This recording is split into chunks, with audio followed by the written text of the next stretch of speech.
Sa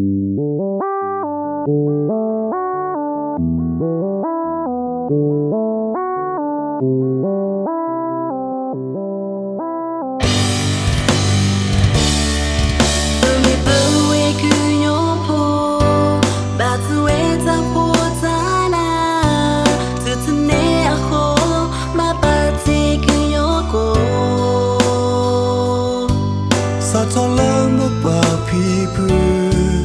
to love us okay to we ready ba the đi về nên mi quen bắt ta tới ga nên mi canh nhau cơ lứa thì nhà lo nơi ta lên nên mi canh nhau phô babu toki we buta hilo ke basu ko nga le za te ta la le o do pa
Sa cho lăng một bà phi phu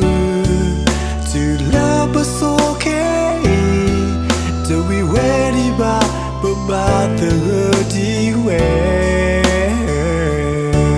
nên mi quen bắt ta tới ga nên mi canh nhau cơ lứa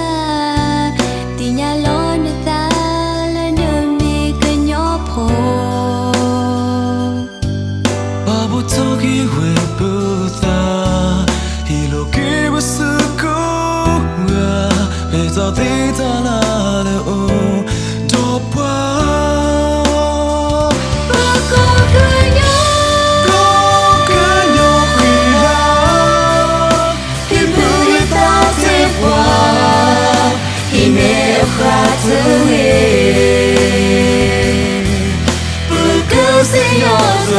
Ni